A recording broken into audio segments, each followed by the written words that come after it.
Yeah. Yeah. Mungkin kita tahap Niki, ada dua yang satu adalah membicarakan tentang konsep komunitas nih, kan kemarin kita sudah singgung nih bagi yang tidak hadir waktu bimbingan kemarin, pembicaraan kemarin ya, mentoring kemarin, waktu itu kita bicarakan tentang betapa pentingnya teman-teman untuk menaruh risetnya Nike dalam kerangka perdebatan metode maupun teori kan kan? Iya, patut. Mungkin sekarang kan mau minta advice, masukan dari teman-teman, input itulah. Kira-kira apa yang sudah dikerjakan oleh teman-teman setelah kemarin. Bagi yang belum hadir kemarin, nanti yang bantu ya prosesnya supaya. Apakah ada yang diubah dari format proposalnya, fokusnya atau apa gitu misalnya. Yes. Coba mungkin izin Pak Dokter Titiang. Silakan. Titiang Nyoman Sugiarto. Silakan Pak Nyoman. Niki Pak Dokter, terima kasih sekali atas masukannya. Itu sangat berguna bagi Titiang sebagai peneliti Niki. Terutama kemarin ada beberapa hal yang sangat prinsip setelah Pak Dokter memberikan arahan, itu ada beberapa detailnya, terutama yang pertama itu betapa pentingnya komunikasi antar pemerintah, masyarakat, dan pelaku usaha berkaitan dengan model green event yang akan Titiang teliti. Nah, itu sudah Titiang masukkan apa yang Pak Dokter arahkan, kemudian bagaimana pentingnya teori-teori itu. Nah, kemudian dari sana Titiang memasukkan beberapa teori baru untuk pengembangan bagaimana urgensi dari penelitian Titiang berkaitan dengan aspek-aspek korelasi untuk menguji aturan-aturan pemerintah yang memang sudah diterapkan selama ini. Kan karena Pak Dokter kemarin mengingatkan apa penajaman daripada sisi penelitiannya itu. Nah, kemudian Titiang lakukan progres untuk menguji bagaimana apakah memang aturan itu penting dikeluarkan atau memang aturan-aturan itu ada kelemahannya sehingga itu menjadi fokus bagian dari penelitian Titiang selanjutnya. Menikah Pak Dokter, terima kasih atas arahannya. Coba kita masuk ke Dumun ya, Pak yang kemarin nggak hadir, Widya sama Mardika ya kalau nggak salah ya. Nanti kita akan beri kesempatan kepada teman-teman juga yang belum nggak hadir kemarin untuk sharing apa yang dia lakukan. Pak Nyoman ya, Pak Nyoman Gede Sugiarto. Fokus penelitian Bapak tentang bagaimana upaya pemerintah dan pelaku usaha, coba yang dibantu. Titiang, fokus penelitian Titiang terutama ini untuk pengembangan model pariwisata, model pariwisata, model green event, model green tourism, yang tujuan utamanya green tourism green tourism di desa wisata berbasis hukum lingkungan dan budaya lokal. Nah, Nike. Itu yang menjadi fokus Titiang. Jadi model green tourism berbasis budaya lokal ya? Patut. Budaya lokal. Kalau Tiang boleh ini misalnya kita bicarakan sedikit ya. Bapak kan mencoba melihat bagaimana pemerintah, pelaku usaha dan masyarakat sana, Patut. Ya benar. Bersinergi satu sama lain untuk membuat model usaha, model green tourism baru. Patut. Apa kira-kira di daerah mana nih Pak? Di daerah Ubud. Penelitiannya di daerah Ubud. Ubud di mana? Ubud kota di Ubud nih. Kecamatan Ubud tapi di Kecamatan Ubud, tetapi desanya Lodunduk. Lodunduk ya? Dekat rumah Tiang nih Kak. Matur suksemo Pak Dokter. Dia tinggal di Ngantake. Jadi luar biasa. Lodunduk ya? Lodunduk. coba gini ya, kan Bapak mau coba melihat bagaimana hubungan antara pemerintah, pelaku usaha dan masyarakat di Lotundo untuk menciptakan model green tourism ya. Jadi yang dependent variabelnya yang hendak dijelaskan kan model green tourismnya. Patut. Benar. Independent variabelnya adalah peraturan yang diciptakan oleh pemerintah. Mendukung atau tidak. Patut. Bisa nggak Tiang katakan gini, bahwa model green tourism itu yang berbasis budaya lokal itu kayak apa bayangannya Pak? Napi nature based, berbasis apakah dia berbasis alam ataukah dia berbasis napi craftnya, napi bentuknya nih Kak, model tourismnya nih. Model yang ingin Titiang gali dan kemukakan nantinya adalah bagaimana sinergi antara pemerintah, masyarakat dengan pelaku usaha untuk melihat bahwa lingkungan itu menjadi hal yang sangat signifikan untuk sustainable-nya, untuk kedepannya bagi pengembangan pariwisata di Lotundo. Berarti kan teori governance nih Pak, Teori governance itu kan melihat bahwa hubungan antara negara, masyarakat, dan pelaku usaha atau pasar itu sinergis. Nah, Bapak Dika kan itu yang dependent variabelnya, yang hendak diuji. Nah, faktor yang hendak yang berpengaruh, adalah peraturan perundangannya. Patut faktor yang tapi Pak Analisa. Titiang kaji dari sisi undang-undangnya, kan kemudian dari sisi perdanya, dari sisi undang-undang pariwisatanya, tiga aspek Titiang. Apa aja Pak? Nanti undang-undang pariwisata. Undang-undang pariwisata, kemudian hukum lingkungan dan juga peraturan daerahnya. Ada 3 peraturan. Undang-undang hukum lingkungan 32 nomor 2009, kemudian juga perdanya dan undang-undang pariwisatanya. Nah, berarti kan ini ada dua level ini, ada yang peraturan pusat, ada peraturan daerah. Patut. Terus Bapak mau lihat ini seberapa dia akan mendukung atau tidak model pengembangan pariwisata gitu kan? Benar sekali. Ya, model green tourism yang dibayangkan itu adalah ketika pelaku usaha dan basisnya adalah masyarakat lokal ya. Patut. Basisnya masyarakat lokal. Ya, apa aja dimensi? Nah, sekarang pertanyaan, mungkin tadi kan saya minggu lalu kan yang mengatakan komunitas ya, berarti teori komunitas ya. Apakah di masyarakat lokal itu terbentuk komunitas? Betul. Terbentuk nggak nih Pak? Terbentuk komunitas. Komunitas napi enggak? Yang pertama itu ada grant untuk melakukan travel grant gitu. Travel yang green. Travel grant. Kemudian itu terbentuknya komunitas pemandu wisatawan. Kemudian yang ketiga terbentuknya komunitas pemerhati lingkungan berkaitan dengan pembangunan pariwisata gitu.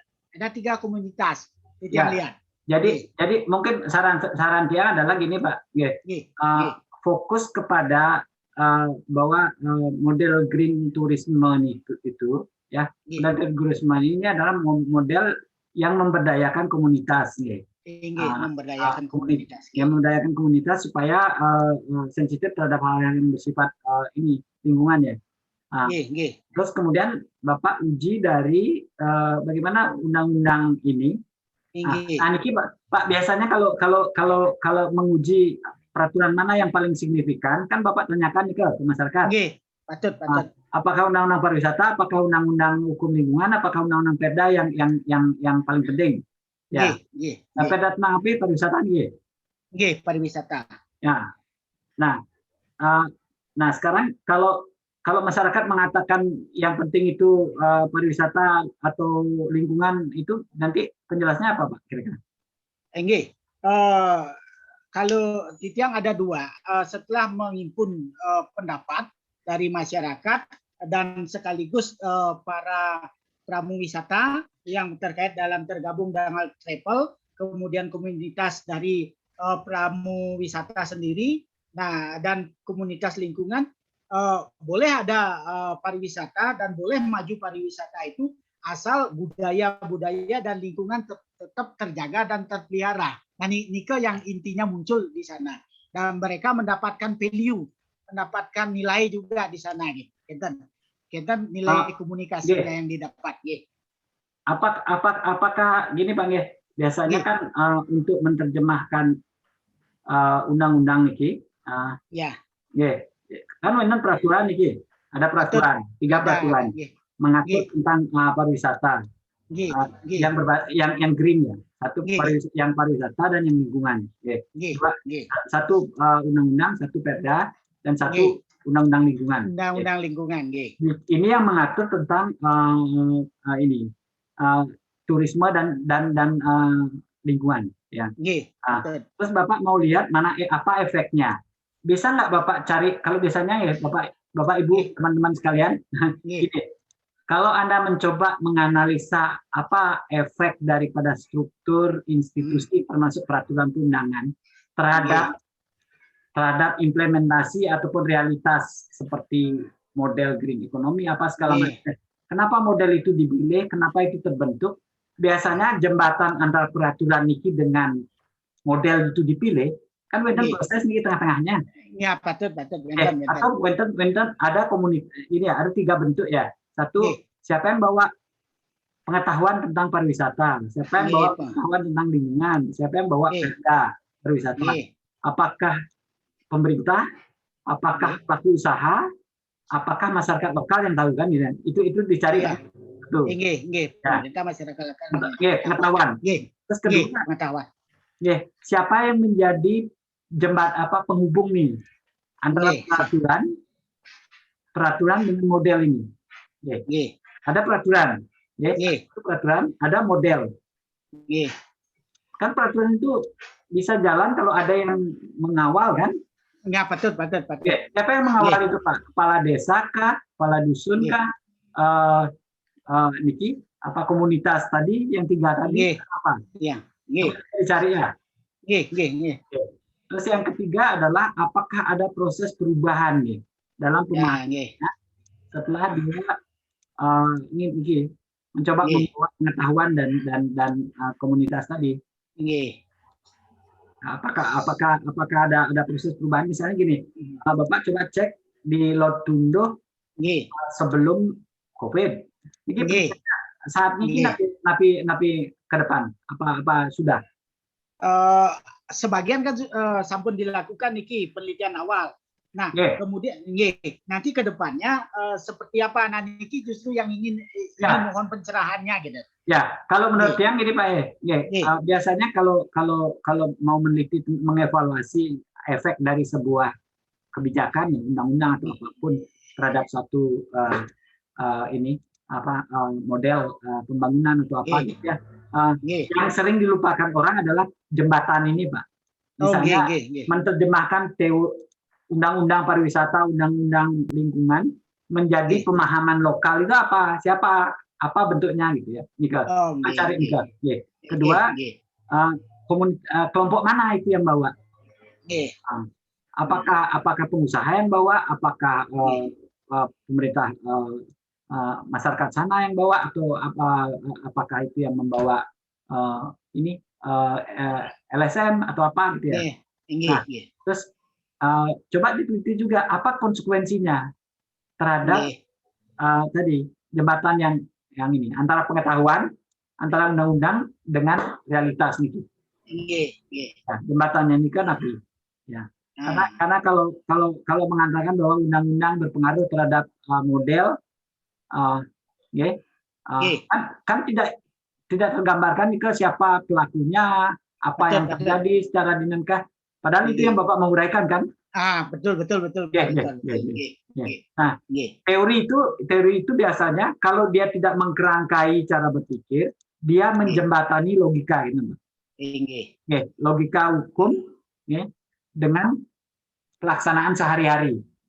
Model ini kan kalau model green economy dipercayai, maka pelaku usaha akan tunduk terhadap keinginan masyarakat di sana untuk menjaga lingkungan supaya tidak rusak kan gitu kan. Nangkap maksudnya. Jadi lakukan 3 hal. Satu adalah undang-undang yang 3 buah niki, undang-undang 2 dan 1 perda niki, apa pasal-pasalnya ya. Efeknya apa terhadap model kan gitu yang Bapak mengerti. Patut.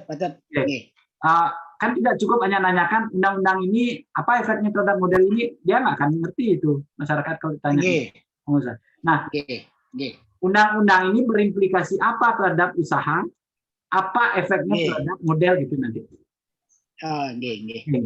Jadi ada bridge-nya. Ya, itu yang disebut dengan model komunitas yang saya bayangkan kemarin. Jangan-jangan karena Lotundoh Nike komunitasnya adalah sebagian besar.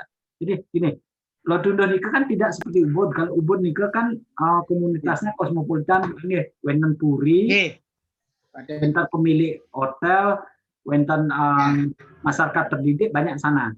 Tetapi kalau Lotundoh kan lebih banyak dia sebagai ya orang yang bekerja di Ubud, orang yang bekerja di tempat lain. Lebih penyangga dia. Ini lebih penyangga, betul Pak Dokter. Coba eksplor nih Pak, apa yang terjadi untuk daerah penyangga? Apakah Undang-Undang Pariwisata dan Hukum Lingkungan dan Perda ini dimaknai dan dimengerti sama seperti di Ubud yang tidak itu ya? Nah, siapa yang mengerti tentang undang-undang ini? Siapa yang mengerti tentang lingkungan? Siapa yang mengerti tentang Perda ini? Apa yang dia mengerti itu dicari Pak. Apa yang dia mengerti tentang pariwisata? Apa kalau ternyata tidak dia mengerti Pak undang-undang pariwisata, undang-undang lingkungan, undang-undang Perda, ternyata itu susah sekali mendukung model ekonomi yang dibayangkan. Mungkin penjelasannya adalah 1, jembatannya putus, yang menghubungkan itu nggak ada. 2, model ini kan tidak jelas. Model tidak jelas itu kenapa model itu tidak jelas? Nggak apa-apa dicari kira-kira. Nanti kalau Bapak memberi masukan nanti temuannya, model dibuat jelas, penghubung dibuat ada gitu Pak. Oh iya. Kan nanti rekomendasi nanti. Wih luar biasa nih. Rekomendasi. Ya. Niko maksud di tiang itu yang di tiang cari nih. Ya. Nanti coba pelan-pelan. Nanti teori kita yang belakangan yang kasih supaya apa? Sekarang logik dulu. Ya bahwa pertama yang kenapa penelitian Bapak ini penting dilakukan karena selalu penelitian itu pasti daerah-daerah pusat wisata. Ubud pusatnya, Sanur. Bapak meneliti yang di luar itu, yang dekat dengan Ubud. Hinterland namanya, daerah penyangga. Hinterland. Daerah penyangga. Daerah penyangga jarang yang meneliti. Bapak teliti itu. Nah sekarang cari kenapa daerah penyangga ini bisa jadi tidak mendukung sepenuhnya model green tourisme yang dibayangkan. Ya, jadi karena ini jembatan tadi putus antara undang-undang sampai ke model itu nggak ada yang menjembatani, nggak ada peraturan, nggak ada pemimpin, nggak ada komunitas. Itu pertama. Kedua bisa jadi komunitas masyarakat di sana itu governance itu tidak terbentuk Pak. Karena nak sibuk megai, nak sibuk pengetahuan nggak cukup. COVID bisa jadi. Coba dieksplor ini. Jadi untuk menentukan beberapa indikator jangan dipaksa model itu harus model akan jalan bagus. Jelaskan oleh teori Bapak. Itu belum tentu penelitian yang baik Pak. Jadi apa yang terjadi jelaskan. Bisa jadi Bapak menemukan bahwa kok model green economy turisme ini kok nggak jalan seperti teori ya. Ada masalah ya. Jangan-jangan karena dia Lotundoh bukan Ubud yang sebenarnya. Jangan-jangan karena penghubungnya nggak ada antara undang-undang, norma, institusi dengan aplikasi kan Pak. Jadi terputusnya di sana. Kalau menurut saya kalau hasil temuannya itu lebih menarik daripada model itu dipaksa Pak. Bahwa apalagi nanti penjelasannya ketika ada COVID. Nah, gimana dengan semasa COVID? Apakah model green tourisme ini jalan? Nggih. apa orang nggak fokus ke sana. Nah, itu yang dijelaskan. Nggih. Jadi cerita apa adanya, Pak. Dan nanti rekomendasinya adalah gitu ya. Supaya green economy jalan, maka pemerintah harus membuat kebijakan emergency, kebijakan darurat, supaya model ini tidak kena imbas gitu, Pak. Kita dirancang model itu terus tiba-tiba kena COVID, kena uangnya diambil untuk vaksinasi apa kan itu sering terjadi ya. Habis uang untuk green economy-nya nggak ada itu. Udah dipakai. Tapi ada Bapak cerita apa yang terjadi dan rekomendasinya adalah memperbaikinya. Ya. Jadi itu mungkin itu dulu ya. Nanti setelah atur semua Pak Dokter. Sambil sambil pelan-pelan ya. Oke. Dari Pak Nyoman sama Pak Irawan, saya Pak Mardika. Nih, Pak Mardika mungkin. Nanti setelah itu yang lain. Pak Mardika kan fokus. Terima kasih. Setelah mengikuti arahan Bapak dari awal dan apa yang tadi juga disampaikan oleh rekan kita Pak Nyoman, saya sebenarnya sudah ada perubahan proposalnya, Pak. Jadi kalau awalnya saya lebih menekankan pada konflik adat yang menggagalkan pembangunan wisata di Bekasi. Mohon ada suara-suara masuk. Mohon saya justru mohon ada suara masuk itu di belakang. Mohon biar didengar. Di mute dulu. Mohon, di mute. Halo ya. Pak Made Sukar siapa nih? Pak R. Ya. Suaranya bisa dengar, Pak? Kalau ada suara, tapi ada suara kayak orang gini, maturan. ada pemangku nih gimana? Nggih ampura sedang tiang telepon nih ke Bapak. Kari menjadi pacara kayaknya. Nggih. Oke. Nggih. Mungkin rahayu. Saya ulang Pak Ed. Iya. Pak Ed. Bisa. Udah. Mardika, silakan. Apa perubahan yang Bapak? Perubahannya Pak. Jadi gagalnya pengembangan pariwisata di Desa Adat Terasi. Apa yang Bapak arahkan kemarin itu adalah pertama COVID itu Pak. COVID-19 menggagalkan karena itu awalnya setelah terjadi konflik gagal karena pengusaha.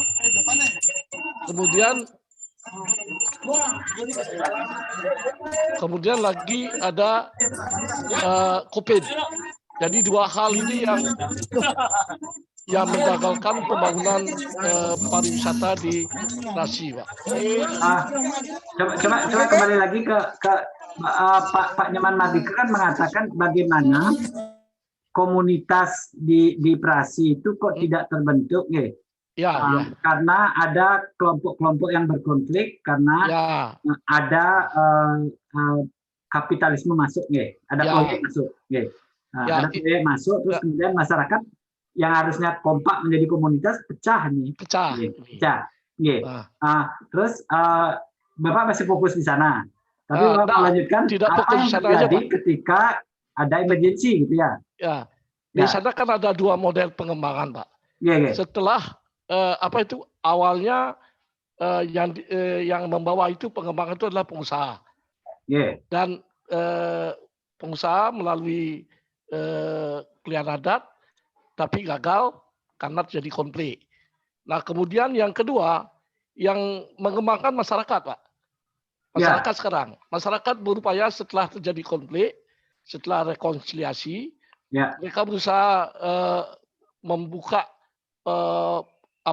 luang untuk mengembangkan desa wisata. Tapi ternyata hancur karena situasi COVID ini, Pak.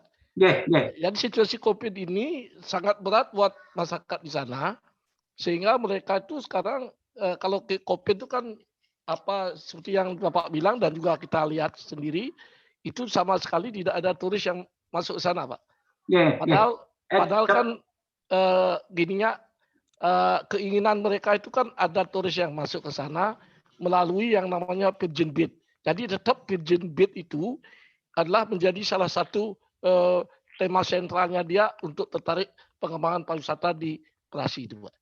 Nah, persoalannya yang terjadi sekarang ini, seperti Bapak bilang itu, saya mungkin perlu mendapat masukan sedikit nanti teorinya yang bagus untuk membuka ruang saya mengenai pandemi COVID ini. Saya sudah lihat-lihat dulu buku tentang COVID ini gimana kok. Tapi yang jelas kondisi sekarang di sana itu memang sangat parah, Pak. Nah, sangat parah. Gini Pak, sebentar. Pertanyaan saya adalah, apakah ini kan Bapak mengatakan ada dua model. Satu adalah model pengusaha dan dua model masyarakat. Nah, ternyata model masyarakat itu dijelaskan munculnya karena fase konflik. Fase konflik. Model pengusaha menimbulkan konflik. Model masyarakat meredam konflik. Sudah jalan, tapi gininya apa tuh? Karena pandemi ini. Nah, tapi kan logik Bapak gini ya. Logiknya Pak Mardika adalah, Pak, ada dua model. Satu model masyarakat, dua model pengusaha. Model pengusaha tidak jalan, Pak, karena konflik. Misalkan pecah antara yang ini. Terus dipakailah preman untuk menyelesaikan konflik itu kan. Jadi model pengusaha ini menimbulkan disharmonisasi di kalangan komunitas, gitu kan? Nah, karena dalam bentuk konflik kan? Komunitas menimbulkan konflik. Model masyarakat itu adalah ada harmonisasi dalam tubuh masyarakat dan masyarakat itu yang menjadi basis fondasi daripada model pengusaha adalah kapital, Pak, uang, dan kekerasan ya. Nah, model fondasi dari model masyarakat adalah kultur, masyarakat yang ada di sana. Ada harmonisasi. Tapi pertanyaan Bapak adalah, seberapa kuatkah model masyarakat ini, kan itu pertanyaan lanjutannya kan? Ternyata model masyarakat ini sekarang mulai goyah. Apakah rontok atau enggak belum tahu kita kan? Karena tadi inputnya tidak ada, karena nggak ada turis segala macam, dan masyarakat fokusnya ke tempat lain ya. Jadi mungkin dua hal itu yang dicari ya. Satu, kalau menurut saya tema yang menarik yang Pak dari risetnya Pak Mardika ini adalah mencoba menghubungkan antara model pengembangan wisata dengan konflik dan tidak konflik gitu loh. Konflik itu adalah bentuk disharmonisasi komunitas. Harmonisasi komunitas itu komunitasnya kalau community atau masyarakat itu kalau harmonis, maka model masyarakat berkembang. Tetapi model masyarakat ini sekarang mengalami kegoyahan karena COVID. Karena COVID. Idle dia, Pak, belum tentu hancur loh. Cuma dia kayak mati suri gitu loh. Jadi dia mandek. Dia mengalami kemandegan sekarang. Kenapa kemandegan itu tidak berakhir hancur? Ya karena tidak ada konflik. Jadi tesis Bapak, argumen Bapak adalah konflik itu berpengaruh terhadap model pengembangan wisata, jalan atau tidaknya pengembangan wisata gitu. Dan jenis model itu ternyata masuknya kapital pengusaha dengan uangnya itu menimbulkan disharmonisasi. Jadi dua isu yang harus Bapak jelaskan dalam penelitiannya adalah, satu tentang data, tentang bagaimana model pengusaha dikenalkan timbul konflik. Terus model masyarakat dibuat teredamlah konflik. Model yang data ketiga adalah model masyarakat belum jalan full, kena masyarakat dan goyah. Jangan-jangan dia minta pengusaha masuk. Jadi antara swing antara pengusaha dan masyarakat itu mungkin atau dia mau minta bantuan negara, tapi negara kan kesulitan sekarang ya. Banyak sekali yang harus dibantu kan. Nangkap tiga data yang harus dicari tadi. konflik sangat penting, Pak. Jangan sampai hilang itu, karena konflik itu menjelaskan model yang mana yang akan berkembang. Model alternatif. Kalau Bapak argumentasinya bahwa model pengusaha ini capital driven community, ya, masyarakat yang wisata, turisme berbasis kapital itu menimbulkan konflik. Turisme berbasis masyarakat menimbulkan harmoni, tetapi tidak cukup kuat menghandle emergensi seperti konflik. Menimbulkan dia, karena semua di Arab sekarang. Ya, nangkap maksud saya. Ya, Nah, nanti teorinya hubungan antara ini model wisata, model green economy dengan model wisata dengan ini konflik dan harmonisasi masyarakat. Itu Pak Nyoman. Ya, fokus kedua itu sebelum dan pasca kejadian. Bahkan kalau bisa dibilang gini, masyarakat sana di Prasi itu masih tetap punya imajinasi tentang pariwisata karena masyarakatnya tidak pecah. Ada nggak itu? Ya, benar. Kalau masyarakatnya pecah, dia mungkin udahlah pergi aja gitu dari Prasi gitu. Ya. Nah, pertanyaan saya adalah siapa yang megang, Pak? Siapa yang memegang sehingga komunitas terbentuk di Prasi? Itu ada, kalau sekarang dengan ada komunitasnya di adat itu agak keras, Pak, agak keras suaranya. Desa adat itu juga ada memberikan kewenangan kepada salah satu struktur yang ada di sana itu untuk mengembangkan desa wisata. Desa adat, jadi otoritas tradisional desa adat. Ya, karena desa adat ini kan kuat sekali karena dia kontabilitasnya nggak hanya kepada manusia, kepada ide betara kan, itu bisa itu untuk dilawan. Iya. Jadi mengembangkan memberikan kewenangan kepada salah satu pengurusnya di sana untuk mengembangkan desa wisata. Tujuannya adalah untuk upacara-upacara ada bantuan dari pendapatan value dari pengembangan pariwisata. Bahkan Elinor Ostrom itu bilang ini, Pak, kenapa masyarakat tradisional dengan komunitasnya bisa menjamin ekonomi dan pariwisata itu bisa jalan dan ekonomi pariwisata yang berbasis green itu bisa jalan karena katanya orang-orang di desa itu kan berinteraksi terus-menerus kan? Iya. Ketemu di Banjar, ketemu di Purwodadi, tinggal di sana, dia nggak bisa, takut dia dihukum. Jadi dia tunduk akhirnya dengan kesepakatan. Semua akhirnya melihat, wah daripada kita berkonflik, mending damai, buat aturan main yang jangka panjang. Contingency of, artinya argumennya gini, bahwa interaksi terus-menerus antara berbagai orang memaksa dia untuk harmonis. Coba kalau orang ketemunya 1-2 kali itu bisa jadi dia udahlah. Tapi kalau saya mau tiap hari harus ketemu dengan dia, ya terpaksa baik kan? Ya. Itu oke. Pak Nyoman Mariga. Jadi perbaikannya di 3 hal tadi ya. Satu, buat model hubungan antara model pariwisata dengan dengan komunitas. Komunitas itu ada komunitas yang harmonis, yang tidak ada konflik, ada komunitas yang disharmonis, yang berkonflik. Nah, data tentang disharmonis itu kan ada hubungannya dengan ketika model pengusaha kan, kapital. Harmonis setelah masyarakat. Nah, yang ketiga itu Anda lihat seberapa kuat sih harmonis itu goyah ketika berhadapan dengan COVID. Tapi saya percaya karena dipegang oleh desa adat, dia tidak hancur. Dia sekarang tidur dulu, mati suri dulu.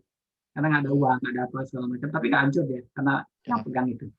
Nah, kenapa desa adat bisa begitu? Karena tadi saya mengatakan pola bahasa game teorinya adalah multiple interaction. Jadi interaksinya itu terus menerus dan di banyak tempat, di Sanggah, di Berajan ketemu, di Purwodadi adat ketemu, di pasar ketemu, jadi mending nggak berkulit. Nanti mungkin Pak Mulyawan dan kawan-kawan juga yang mau meneliti di kenapa kok di masyarakat penglipuran kok bisa harmonis ya? Ya karena ikatannya itu di selain norma agama, norma adat dan macam-macam juga ada perilaku itu. Selain namanya interaksi yang terus-menerus. Kalau one shot game ya sekali ketemu bisa orang bisa shifting, bisa nggak tunduk dengan aturan. Nika, oke? Nah, sekarang kita lanjutkan ke yang lain. Siapa sekarang? Ya, makasih Pak. Ya, semua. Bu Puspa. Selamat sore Pak Dokter. Terima kasih. Niki tadi yang sebelum bertemu sarang Bapak untuk mohon pencerahan dari Bapak yang sempat diskusi sarang Bu Dayu, anggota tim kami juga. Mungkin Bu Dayu juga ingin menanyakan atau memastikan apa yang akan kami kerjakan. Mungkin Bu Dayu nggih? Silakan Bu Dayu. Mungkin Bu Dayu. Nggih. Bu Dayu Widiati. Nggih. Oh, di kiri. Karena di kanan ada fotonya berdiri, di kiri orangnya. Ini silakan Bu. Terima kasih Pak Dokter. Terkait dengan penelitian kami, mohon maaf sebelumnya tidak bisa mengikuti sudah 2 kali. Tapi tetap kami melakukan komunikasi dengan tim kami, sehingga tetap komunikasi berjalan. Kurang jelas Bu, suaranya agak dekat ya ke mic. Nggih Prof, Pak Dokter bisa? Oke, sambung. Terima kasih Pak Dokter. Jadi ya, walaupun saya sudah 2 kali tidak bisa mengikuti, komunikasi tetap kita lakukan di antara tim peneliti. Sempat kami pertanyakan, ada beberapa teori yang memang Pak Dokter perkenalkan kepada kami. Bagi kami di bidang itu memang belum kami kenali gitu istilahnya, Pak Dokter. Namun kalau kami cermati dan kami logikakan bahwa yang Pak Dokter maksudkan terkait dengan teori-teori itu sesungguhnya secara aplikatif sudah kita temukan dalam AWKW, terutama dalam upaya kami untuk mencari model pengembangan desa wisata, khususnya objek-objek wisata yang lebih mengedepankan kearifan lokal. Nah, disitulah mungkin sehingga dengan mengedepankan AWKW yang lebih menekankan kearifan lokal, artinya tercegahlah kemungkinan terjadinya eksploitasi dari upaya untuk pengembangan desa wisata yang Pak Dokter tadi singgung juga itu akan mengarah ke kapitalis gitu istilahnya. Nah, ini yang kami temukan sementara Pak Dokter. Terima kasih. Coba di explore lebih lanjut ya, karena suara Ibu tadi agak kerebek-kerebek ya. Coba yang lain yang nangkep, yang nggak begitu jelas. Tapi intinya adalah mengatakan bahwa saran dari yang kita minta di explore itu sudah dimasukkan ke dalam model sebenarnya gitu ya. Ya. Coba apa perubahan yang dilakukan dari pembicaraan kita selama 2 kali pertemuan itu? Apa hal baru yang bisa didorong lebih lanjut? Terima kasih Pak Dokter. Terima kasih Bu Dayu. Silakan Bu Puspa. Terima kasih. Tadi sempat kami ketemu dengan informan, sudah saya seperti yang minggu lalu Pak Dokter sampaikan bahwa ada yang teori yang saya tertarik nih ke Pak Dokter, teori material dan imaterial nggak kalau nggak salah. Ini kan sudah yang sampaikan. Kemudian dan yang kami temukan setelah melakukan penggalian dan pertemuan dengan informan Ike adalah walaupun ada COVID makin tidak ada wisatawan yang datang seperti yang pertama kali dibuka. Mereka mulai membuka nih ke sekitar tahun 2017 nih ke Bapak. 2017 nih ke mulai membuka, kemudian 2018 nih ke sudah sempat naik ininya wisatawannya, sehingga Desa Apuan itu semakin membuka DTW baru yang berpotensi untuk dikembangkan menjadi wisata air, kemudian wisata agro dan wisata spiritual. Nah, tetapi ternyata karena 2019 nih sudah terkena COVID jadi agak menurun sehingga 2020 niki stuck. Tapi walaupun stuck ternyata karena yang dikembangkan akhirnya yang bisa tetap terlaksana, tetap dikunjungi oleh wisatawan nike adalah yang spiritual nike Bapak, yang wisatawan spiritual nike. Dan tadi seperti yang sempat Bapak sampaikan nike bahwa pengembangan mana tadi ya saya catat mana dia jadi, daerah tujuan wisata alam, daerah tujuan wisata alam, kultur dan spiritual gitu ya. Dan dan sekarang nih mereka tadi saran kami nih karena kita akan membicarakan tentang model pengembangan, kemungkinan seperti yang disampaikan oleh informan kami. Sebentar.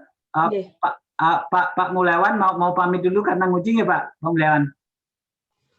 Tunggu sebentar ya Bu Busbang ya. Suaranya Pak Mulyawan, suaranya nggak masuk. Mic-nya tolong. Mohon maaf Pak Irwan, yang harus nguji jam 6. Bu Widya yang akan melanjutkan dulu. Sukma. Nanti apa yang bisa yang bantu nanti yang komunikasikan. Yang sudah Giring. Silakan. Makasih. Giring Bu Busbah, silakan. Terima kasih Pak Dokter. Nike masih mereka melihat apakah untuk kedepannya masih akan dilihat apakah mereka akan lebih pengembangan ke desa wisata spiritual ataupun wisata alam seperti yang tadi Bapak katakan kan teliti apa yang terjadi kan Bapak kemudian kita lihat ternyata untuk desa Apuan ini cocoknya model seperti ini. Padahal pertama kami pikir lebih cocok ke wisata spiritual karena lebih banyak potensi itu yang ada di desa Apuan. Tapi dari desa bilang belum tentu Bu karena kami masih melihat datanya nanti setelah tahun 2020 apa yang akan terjadi gitu. Karena yang bilang gini Pak kalau memang mau dibawa ke wisata spiritual seharusnya Bapak karena sekarang kan tidak mungkin mengadakan promosi pariwisata seperti sebelum COVID. Jadi kenapa Bapak tidak menggunakan tidak lebih memaksimalkan promosi melalui media-media sosial, entah itu Facebook, entah itu web desa dan lain sebagainya. Nah, kemudian mereka menjawab karena belum tahu juga Bu apakah nanti kami akan lebih ke wisata spiritual atau wisata alam yang lain begitu karena nanti tergantung dengan Bu, sebenarnya karena ada yang menarik di sini ya. Apakah masyarakat desa Apuan niki yang Ibu wawancarai tadi informan itu adalah aparat desa ya? Iya, aparat desa ketua. Nah, pertanyaan saya gini Bu. Nah, aparat desa itu mengambil kebijakan pengembangan kemana-mana itu apakah berbasis komunitas terlibat atau dia sendiri berinteraksi dengan kanwil dinas segala macam. Masih di sekitar desanya manten nih ke Bapak karena sempat kami tanyakan kan sebelum COVID nih dari pihak pemerintahan desa ingin mengembangkan yang agro Bapak nggih. Jadi mereka ingin membuka jalan di antara persawahan nike agar nanti bisa seperti sepeda gayung enten Bapak. Kemudian kayak flying fox itu karena mereka banyak menerima wisatawan nike dari Ubud. Jadi wisatawan dari Ubud nike turun ke Apuan naik sepeda kemudian melihat air terjun dan ada langsung melukat. Nah, rencananya seperti itu kemarin sebelum Bu, ini. Coba teliti nih Bu.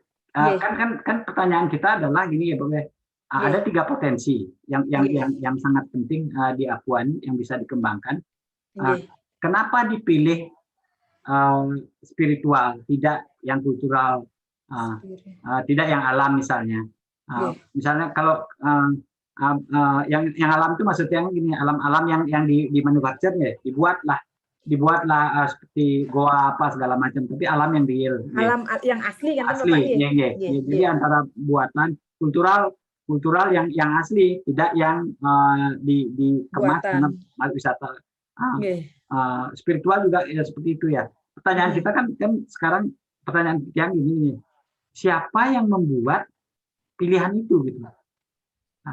Maka maksudnya kalau itu diomongkan oleh kepala desa ya, tapi kepala desa kan tidak bisa sendiri gitu ya. Ya, betul. Ada tadi Pak Gede Sugarte mengatakan ada komunitas usaha, ada komunitas masyarakat segala macam. Ada baiknya Bu, dilacak komunitas-komunitas utama seperti tadi Pak Nyoman Sugarte mulai melakukan ya. Di Apuan itu kelompok-kelompok mana aja yang sangat penting yang mempengaruhi pilihan itu. Yang berkepentingan kan ya Prof Pak. Yang berkepentingan kan yang langsung komunitas misalnya katakanlah komunitas yang punya komunitas yang rumahnya dekat dengan spiritual, komunitas pedagang, komunitas ini. Ya, jangan-jangan bisa jadi kepala desanya itu ternyata ada hubungan genealogi ya.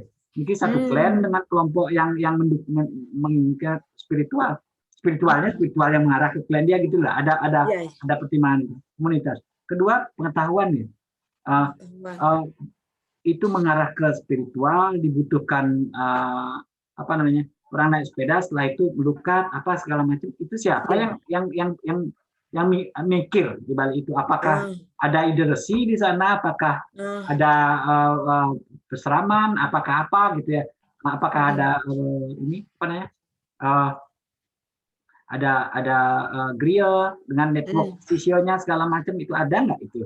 Nah, jadi satu komunitas yang dicek, komunitas mana yang berpengaruh dalam menentukan itu. Karena asumsinya tadi kan adalah model pengembangan wisata berbasis kearifan lokal kan tidak bisa dicerabut dari masyarakatnya kan gitu. Masyarakat terlibat langsung atau tidak langsung. Itu yang jarang dicari, Bu, dimengerti. Karena asumsinya adalah model pengembangan wisata ini dipengaruhi oleh faktor A, B, C gitu ya. Prosesnya dilupakan. Yang dalam proposal Ibu faktor apa yang paling berpengaruh untuk menentukan pilihan spiritual kah, model pengembangan kultural atau alam? Yang kemarin nih Pak, pertama kan kita boleh penjajahan awal nih Bapak nih. Nah, pada waktu penjajahan awal itu memang yang lebih banyak disodorkan kepada kami itu adalah tempat untuk pelukatan nih Kemudian ada banyaknya pura-pura tua dan tempat-tempat yang dianggap magis yang memang mendukung lebih ke ke wisata spiritual. Nah, tetapi setelah perjalanan waktu kepala desa yang ngomongin itu, yang nawar-nawarin itu. Kepala desa. Siapa kepala desa itu? Coba dilakukan genealogi, explore dia. Siapa dia? Jangan-jangan dia adalah sebenarnya kepala desa yang secara formal dipilih, tetapi secara spiritual sangat intact gitu, Bu. Dia orang yang spiritualis. Dan dia sangat dia punya network ini ya. Dia melihat realitas itu ya. Tidak material dia. Kalau dia material kan material dia yang tawarkan bisa jadi. Iya. Yang kemarin Bapak katakan pertanyaan yang lebih lanjut adalah apakah spiritual material dan imaterial yang ada di desa Apuan itu gitu ya. Itu sejarahnya gimana itu? Kapan dia terbentuk segala macam. Coba dieksplor. Jadi meskipun Ibu datang ke sana di komunitas nike yang lebih kami eksplor nih Bapak nih. Komunitas ada 3 yang harus dieksplor. 1 komunitas, 2 pengetahuan tadi. Siapa sebenarnya yang mengatakan ini agenda yang penting, karena ini kan agenda setting Bu ya dari teori kebijakan. Sedang merancang dari daerah tujuan wisata. Kalau teori agenda setting itu kan bilang ada 3 kelompok yang harus diperhatikan. 1 yang punya pengetahuan tentang tujuan wisata itu, gitu. Atau yang punya pengetahuan yang berhubungan dengan tipe-tipe tadi. 2 adalah kelompok masyarakat yang punya power dan uang. Jangan-jangan dia yang berpengaruh dan gitu. Kalau yang punya power dan punya uang nih yang di spiritual nih wenten beberapa jero nih memang dekat jeronya nih memang karena nanti orang melukat butuh pejati, terus butuh pinandito untuk segala macam gitu. Nah, jadi interaksi antara ini spiritualitas dan ekonomi itu, ya, itu kan realitas yang harus dimengerti. Ya, gitu. Betul, betul, Bapak. Kita tidak mengatakan itu salah, itu hal yang skala, jadi akhirnya temuannya gitu ya. Ya realitasnya gitu kok. Jadi misalnya gini, kayaknya sejak berkembangnya yang namanya IHD dan UNHI, IHD UNHI berkembang sekali ya, terus kemudian banyak sekali nanti Sulinggih yang terdidik gitu ya. Yeah. Dan banyak sekali eksplorasi lontar-lontar segala macam. Akhirnya segala macam upacara itu kan panjang itu loh. Ada Malik Sumpah apa bla bla sampai 30 itu jenis upacara yang 10 tahun lalu aja satu aja apa baru selesai gitu. Ini segala macam. Ada apa namanya? Ada multiplikasi ini ya. Knowledge ya, pengetahuan tentang agama berkembang ternyata memiliki implikasi ekonomi misalnya. Jadi saran dia adalah satu tadi fondasi material dan imaterial yang menjadi dasar daerah tujuan wisata itu dijelaskan oleh itu ya tiga hal. Satu adalah komunitas yang berkepentingan tanda kutip ya. Termasuk juga ini yang berkepentingan spiritual. Saya ingin daerah Apuan ini suci, jangan wisatanya wisata yang jangan sampai merusak karena yang dikatakan Nike bahwa dari dulu Apuan itu memang seolah-olah ada apa ya magis-magisnya yang Nike Nah, seperti itu yang ini namanya diskurs Bu, diskurs Nike, wacana ya. Wacana itu adalah pengetahuan yang kalau dikelompok-kelompokkan itu menjadi berdasarkan cara pemahaman dan pemaknaan realitas tertentu. Mungkin ada wacana yang melihat Apuan sebagai desa spiritual yang suci, yang akar sejarahnya itu gitu. Terus ada kelompok lain yang mewacanakan ini sebenarnya desa Apuan ini potensial menjadi daerah lanjutannya Ubud. Ya, sehingga dia menjadi wisata Prof katakan apa inheader kan ternyata tadi ya. Jadi Niki namanya diskurs. Diskurs itu adalah wacana, pengelompokan isu isu yang sejenis, cara berpikir tertentu yang sejenis dikelompokkan. Orang-orang tertentu yang berpikir dengan cara Nika namanya diskurs. Ya. Mungkin kalau kita kelompokkan ada berapa jenis diskurs yang berkembang, ada jenis wacana berkembang. Satu wacana yang melihat Apuan adalah wilayah suci, tempat spiritualitas, alam yang bersih, bla bla bla. Yang kedua mengatakan ini daerah penyangga wisata, lanjutannya Ubud. Jadi apapun yang di Ubud punya lanjutkan. Terutama yang upacara alam, naik sepeda segala macam. Itu yang kedua misalnya. Terus yang ketiga menganggap ini Apuan ini adalah kesenian apa yang berkembang misalnya. Apa kesenian yang paling berkembang di sana? Oh, di sana barong nih kok, Pak. Tapi barong sama tempat lain ya? Ya, tapi ke spiritual juga sih. Tapi kalau untuk pertunjukan, nggak ada yang pertunjukan. Ya, jadi alam, wisata alam spiritual magis gitu ya? Ya. Spiritual magis. Yang spiritual itu diskurs yang bersifat itu. Jadi ketika ditanya ini Bu, kearifan lokal itu apa? Ada yang melihat kearifan lokal itu adalah spiritual. Dan agama, gitu ya. Terus ada yang melihat kearifan lokal itu adalah alam yang berkaitan dengan eksplorasi alam ya, nature base ya, kayak lanjutannya Ubud, naik sepeda jalan dari Ubud, sekarang lihat alam lain gitu, dan segala macam. Yang ketiga mungkin kalau ada restoran, makanan, songket, ada produk ya. Product oriented diskursnya tentang itu. Oh iya. Karena diharapkan dengan adanya tempat-tempat itu tentu akan masyarakat sekitar tentu otomatis akan berjualan, menyiapkan parkir dan itu yang diharapkan nanti ke depannya kalau wisatawan datang lagi seperti itu siapa itu? Itu kan diskurs juga nih Kak. Iya. Diskurs juga diskurs pengembangan ekonomi. Jadi ada satu yang spiritual, ada yang akal alam, menghargai alam sebagai lanjutan. Ada yang fokusnya Niki Pak Nyoman Sugiharto perhatikan Niki karena Niki ada hubungannya dengan ini tulisan Anda. Yang ketiga adalah ini sebagai model pengembangan wisata, ini ekonomi. Ekonomi. Pertanyaan lebih lanjutnya adalah gini Bu, masing-masing wacana itu, masing-masing pemaknaan terhadap daerah tujuan wisata itu harus apa gitu ya? Itu kan dikawal oleh kelompok tertentu Bu. Sadar atau tidak sadar nih? Kalau yang dia ya sadar ngomong dia, kalau yang tidak sadar ketika ngobrol dengan yang lain segala macam ya. Nah, itu yang kedua, komunitasnya coba dicek nih siapa itu. Jangan-jangan kalau Ibu bisa dari pas berkunjung ke sana itu ketemu dengan orang yang tapi orang yang buat Banten ya. Serati ya. Oh ya ngobrol sedikit ya tentang apa hubungannya nanti kalau Banten wisatawan ke sini gimana pandangan Anda gitu. Mungkin dia bayangannya, oh bagus kalau ada ini ada banyak yang melukat, ada yang sembahyang di sini segala macam. Jadi teman di sini bisa kita siapkan nanti segala macam. Mungkin ditanya juga lebih lanjut nanti desa adat mendukung ke arah sana gitu. Desa adatnya. Ada yang mengatakan ini, apakah Banten tidak ningsir di sini?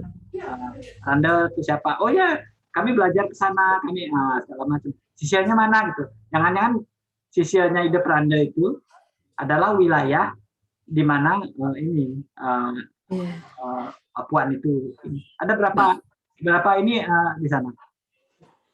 Ada banyak ini nggak peseraman? Peseraman kan Pak, tapi ada griya.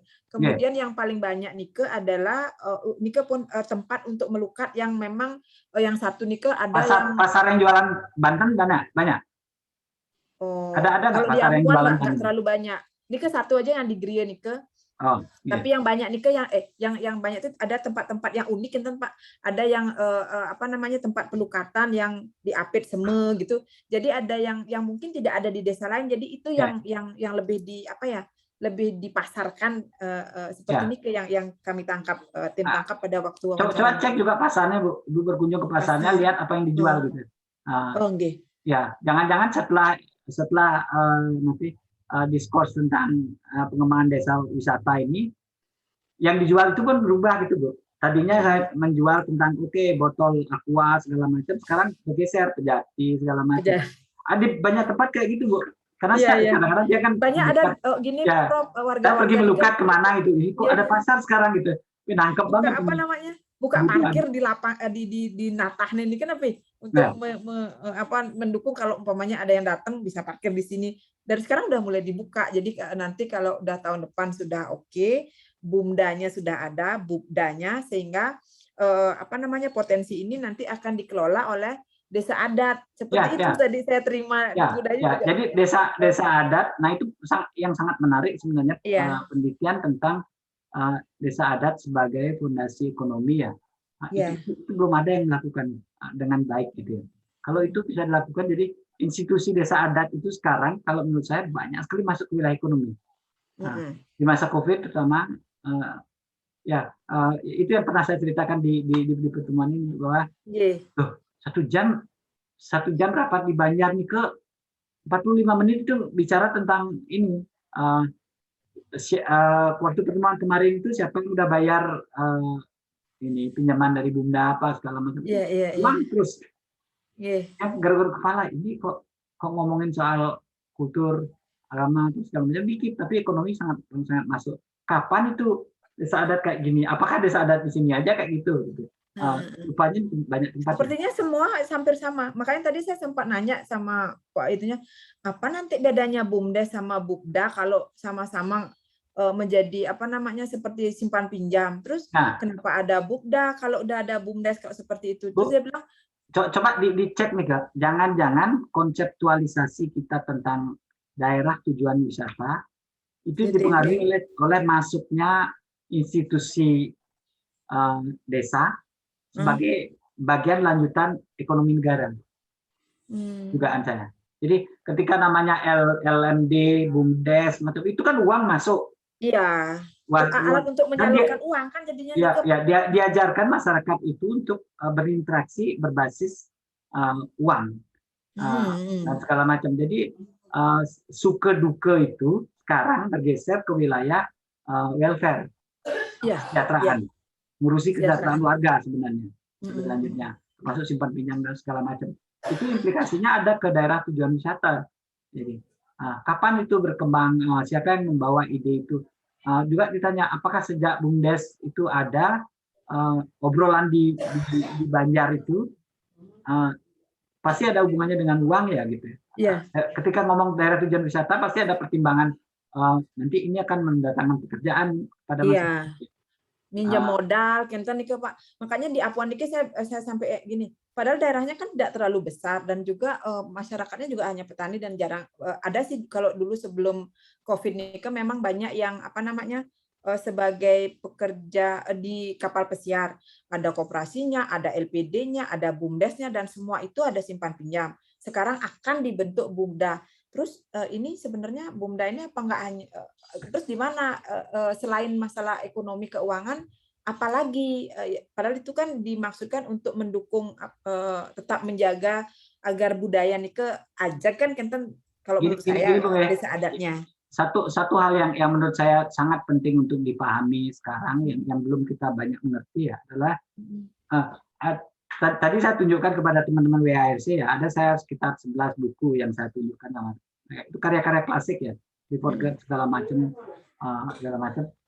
Satu pun tidak ada melihat entitas ekonomi kultur itu. Sekarang kok saya lihat, nggak tahu ya, mungkin karena saya kaget aja ya, mungkin karena yang terlalu lama di luar negeri ya, nggak terlalu paham dengan perubahan yang terjadi di Bali ya. Kaget saya, loh, kok akhirnya gitu ya, akhirnya kalau ngaben pun akan pertanyaan pertamanya ya ketika kita upacara ngaben, Ringbijo nih, kremasi di mana di Mundur Dawa berapa gitu. Pertanyaannya berapa? Bukan apakah sampai selesai sira ikut niki gimana ampun rahayu, gimana dengan nyamuk siapa yang diajak terlibat, enggak, tapi pertanyaannya pertama berapa. Terus kemudian ini apakah sampai selesai, terus berapa, itu pertanyaan lagi lanjut, terus bantennya dia dari mana, oh minta desa adat yang buat berapa. Jadi ada apa ya, ada economic sensitive culture ya. Ekonomi, fondasi ekonomi sangat masuk. Apakah ini karena sentuhan turisme dengan kapitalismenya itu, apakah ini karena negara masuk banyak dengan konsepsi kesejahteraan, dan negara kan kadang-kadang negara Indonesia ini kan tidak banyak mau ngurusi rakyatnya, jadi disuruhlah desa adat yang paling paling loyal ya. Apa aja program Indonesia nggak jalan itu bawa ke Bali, jalan deh itu desa adatnya, semangat. Vaksin bawa ke Bali. Makanya jalan turun. Ya, sekarang turun kan dikawal bener, karena yang namanya desa adat itu kan republik kecil, yang sangat. Jadi kalau saran saya adalah tadi coba dilihat juga model ekonomi. Model ekonominya. Model ekonomi selain model spiritual, model alam lanjutannya ubud, model ini apa? Ekonomi. Model ekonomi. Jangan-jangan pembayangan pengembangan daerah tujuan wisata itu basisnya ekonomi sebenarnya. Ekonomi, ya. Coba dieksplor Bu. Kalau seandainya jadi antara material dan imaterial, kalau misalnya di Apuan ternyata Pak material dan imaterial ini ada dua-duanya dan dalam realitas itu campur baur Pak. Temuan Ibu. Ya, sama dengan Batundo mungkin ya. Di dua tempat itu ada dan campur baur, nggak bisa dilepas. Pertanyaannya adalah coba cari data yang melihat campur baurnya, coba lihat yang terpisah segala macam. Nah, oke. Kita eksplor. Kan Ibu dari Fakultas Hukum ya? Iya, dari Fakultas Hukum kami. Nah, dimensi hukumnya apa ini yang mau dilihat? Ini ke Bapak kewenangannya, kewenangan untuk pengelolaannya ada di desa wisata, desa adat. Ya, jadi kan apakah bukunya si Carol Warren, ya, yang judulnya adalah adat dan dinas gitu ya. Kalau Ibu tidak bisa membaca dengan baik bahasa Inggris, nggak apa-apa. Coba cari skripsi atau tesis, ya. Jadi tulis kata Carol Warren, ya. Nanti saya kasih tahu. Atau judul bukunya Nike.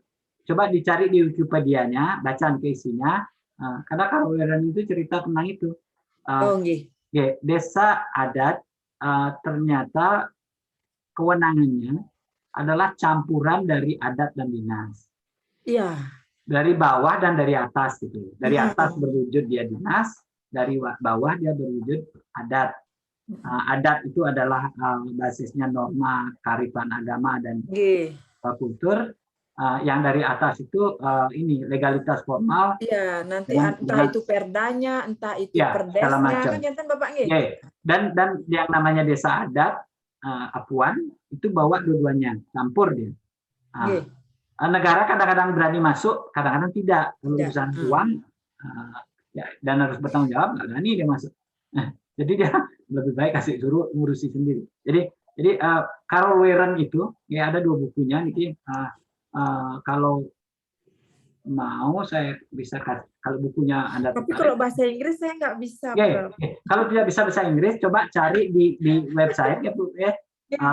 Cari di website Wikipedia, tulis nama orang ini terus baca isinya. Atau baca isinya deskripsi atau tesis, tulis adat dan dinas gitu ya. Adat dan dinas. Carol Warren ya. Namanya nanti yang WA. Berarti yang mau dijelaskan kan itu tadi bahwa adat kewenangan yang ada di desa adat di Apuan. Di Apuan. Tadi mungkin Pak Nyoman Gede Sugiharto coba cek adat juga nggak?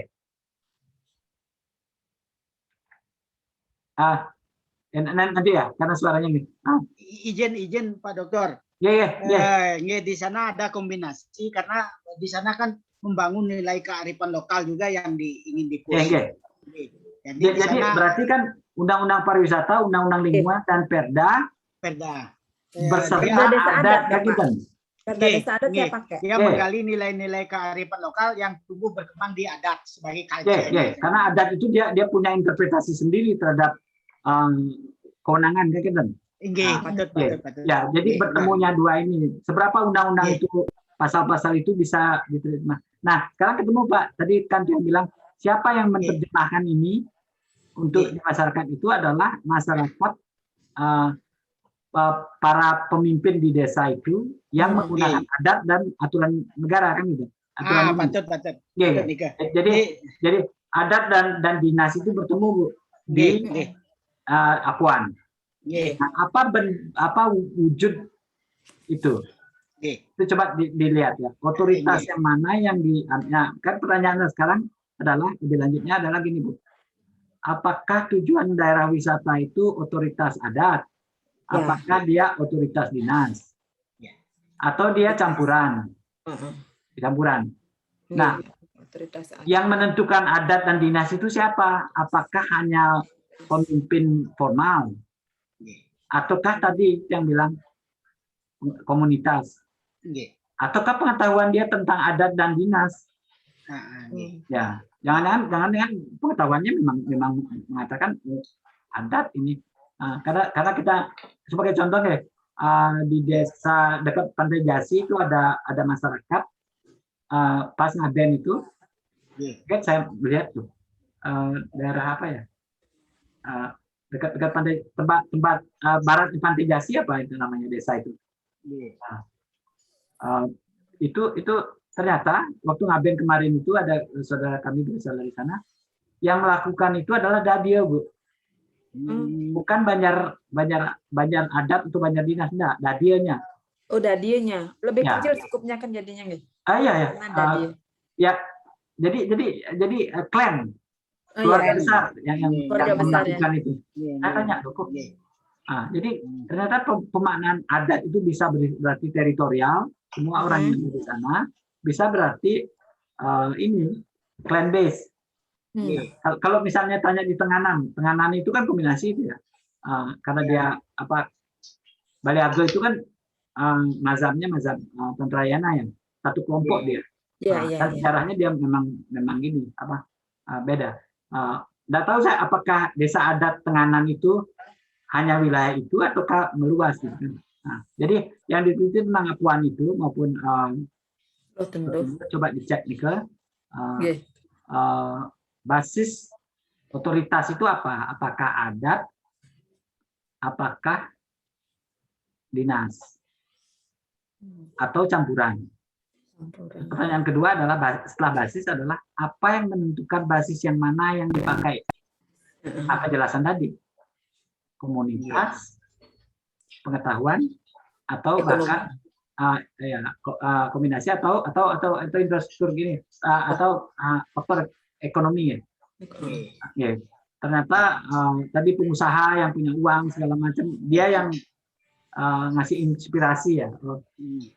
Baiknya kita kembangkan daerah tujuan wisata spiritual karena orang dari Ubud itu memiliki harus lain dengan Ubud gitu. Ternyata yang mikir itu pengusahanya gitu loh. Karena dia membayangkan nanti dia bisa bikin penginapan, bisa bikin trek, bisa macam-macam hotel apa segala macam. Nggak tahu saya. Makanya dakwaan tolong dieksplor tiga itu. Nah, kira-kira nangkap deh Bu Dayu sarang Puspa. Bisa dipahami, Prof. Makasih. Segala hal yang menurut Bapak Ibu Nike ini kok realitasnya kayak gitu tulis, karena itu kekayaan. Kadang-kadang Bapak Ibu kan punya kecenderungan gini ya, supaya kelihatan dekat dengan argumen saya, pangkas itu. Iya. Ya betul Pak Dokter. Padahal itu dagingnya itu. Ya, makanya tadi saya gini, oh iya ya, kenapa kita memaksakan kehendak kita, padahal kita kan meneliti apa yang terjadi di desa. Tadi Bapak bilang teliti apa yang terjadi dan cerita. Misalnya itu, salah satu yang Ibu temukan, Pak, di desa Apuan, ketika ditanya lebih lanjut, apakah spiritual, apakah kultural, apakah alam sebagai model, sebagian besar nggak jelas, Pak. Karena pertanyaan nggak jelas itu misalnya mix ya, campur. Mereka setuju spiritual, setuju alam dalam ini. Kelompok mana yang kayak begitu kan dijelaskan. Apa ya otoritas mana yang mereka percayai yang berpengaruh gitu ya.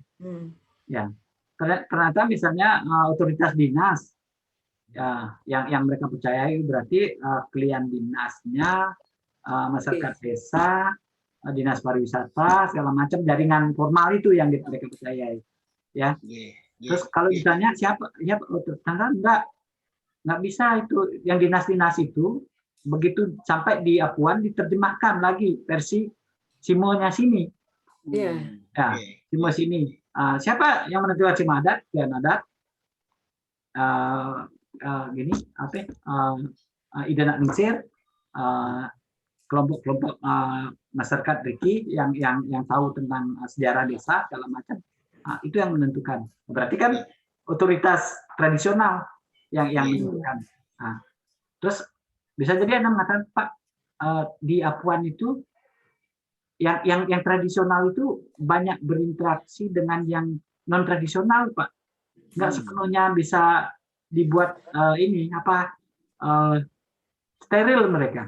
Mereka berinteraksi di sini ternyata yang ini katakanlah yang tradisional itu klien Banjar di adat ternyata itu sisionya di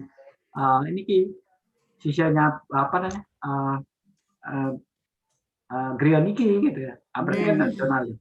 Tetapi gitu ya, tetapi dia adalah orang yang sering sekali diajak oleh Pemda. Dan di training di sana Pak untuk ini dalam berarti kan pengetahuannya dia. Jadi mempengaruhi coba lihat realitas yang ada. Apakah terjadi bifurkasi tadi bahwa kata Pikan juga mengatakan ya bahwa realitas yang terjadi di satu tempat itu tidak bisa dipangkas sesuai dengan teori. Justru teori itu disesuaikan dengan realita. Jadi Anda mengatakan bahwa otoritas yang menentukan pemilihan daerah tujuan wisata adalah kombinasi misalnya otoritas tradisional dan otoritas non tradisional gitu misalnya. Otoritas adat dan otoritas dinas. Kombinasi. Pun begitu gitu ya, dua-duanya berinteraksi dalam berbagai ini, yang otoritas tradisional menjadi bagian adat sehingga dia harus ini tunduk kepada aturan itu. Jadi para klien pun camat pun ketika di desa dia akan diam ketika klien adatnya atau Anda temukan gini, kalau yang saya temukan di desa adat desa adat Gagal misalnya di Kelungkung itu ada di Banjar kami itu ada yang namanya ini ada namanya di Banjar itu ada seorang anggota dewan. Di Banjar itu ada juga kepala desa. Nah, hubungannya gini, anggota dewan ternyata dengan kepala desa itu sangat dekat dia, sehingga karena hubungan saudara juga kan gitu. Macam. Nah, dua ini kan otoritas dinas ya. Nah, ternyata ini otoritas dinas ini ketika masuk ke adat gitu ya, ini banyak memberi masukan informal kepada otoritas tradisional. Nah, karena dia bisa menghubungkan dalam bentuk bansos segala macam gitu ya. Itu hubungannya di sana. Jadi tolong Anda coba jernihkan data Anda, apa yang didapat. Kalau ternyata data yang Anda dapat itu berbeda dengan teori, jelaskan lebih lanjut. Biarkan saja. Ya, jelaskan lebih lanjut. Jangan itu teori baru. Iya. Yang belum Anda eksplor lebih jauh. Jangan dipangkas dia sebagai. Tadi kan Pak Mardika mengatakan seperti ini, Pak, ternyata ketika pengusaha datang konflik ini Pak, ketika masyarakat sendiri yang mengelola itu mulai dia teredam, itu kan sangat menarik karena orang lain belum tentu tahu itu terjadi di satu tempat ya. Jadi apa yang Anda tulis di mata orang yang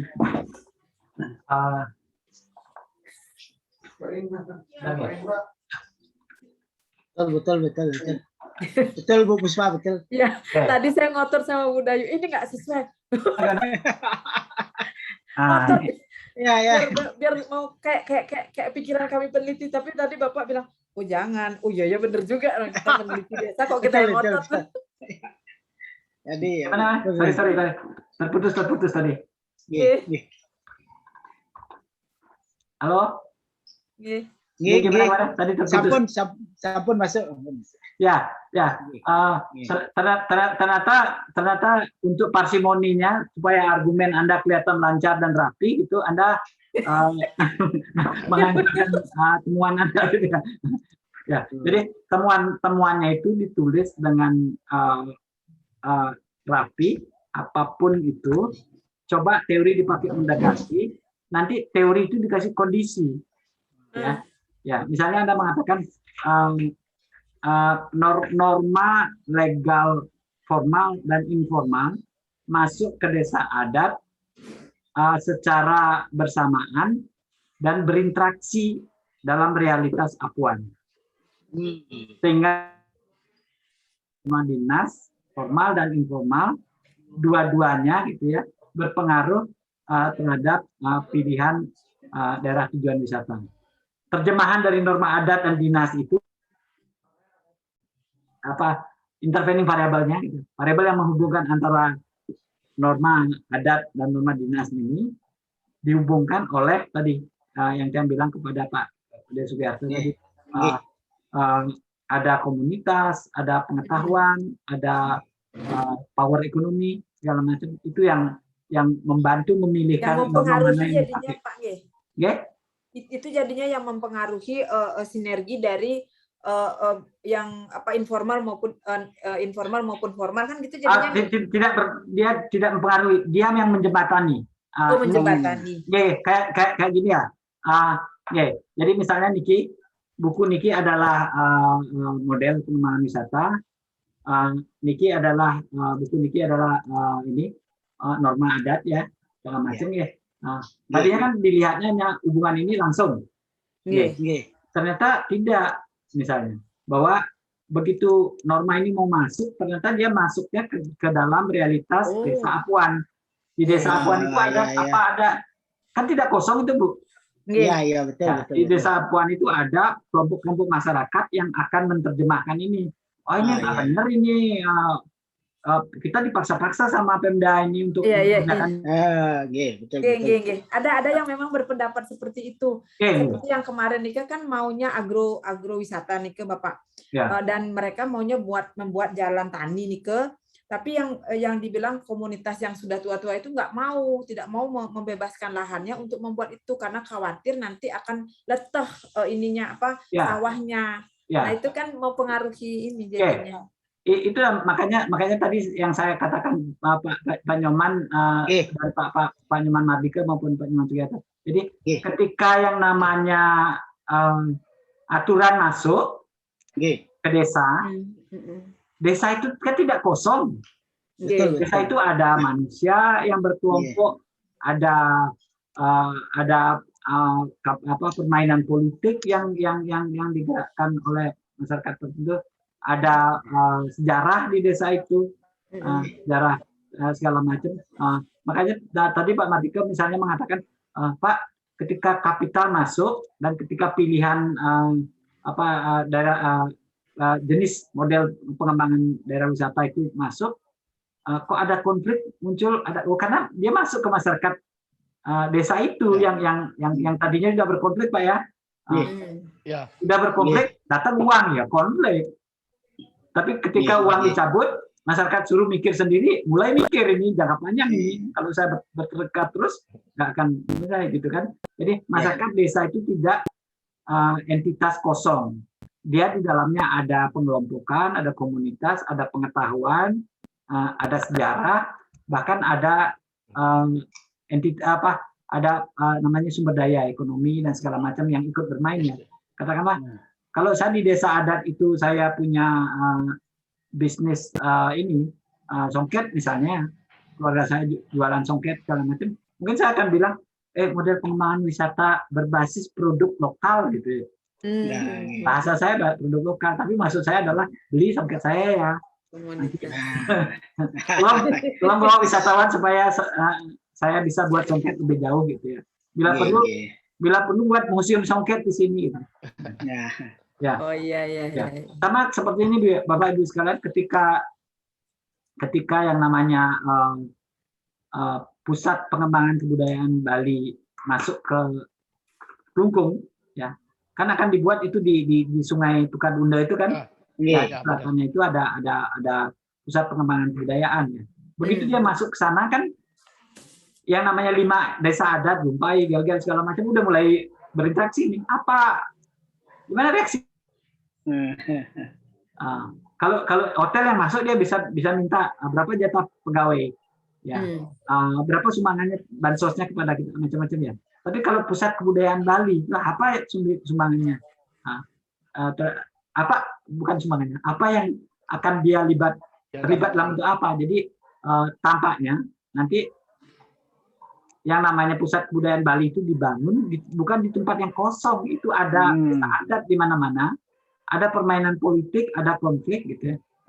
Mungkin begitu berkembang itu, loh, kok pusat kebudayaan Bali ini kok ala Gel-Gel dia, tidak ala Jumpai gitu ya. Konsepsi dia tentang kebudayaan nanti ada friksi muncul ya karena tidak dibawa ke ruang vakum pembangunannya. Ya. Kelemahan riset Bapak Ibu sekalian itu kadang-kadang gitu ya berasumsi bahwa konsep ini dibawa ke satu tempat dan tempat itu vakum. Kayak tadi tentang model pengembangan wisata dibawa ke satu tempat. Itu kan mungkin kita ke Kadek Widya ya dulu sudah sangat sabar menunggu pembicaraan ini. Widya,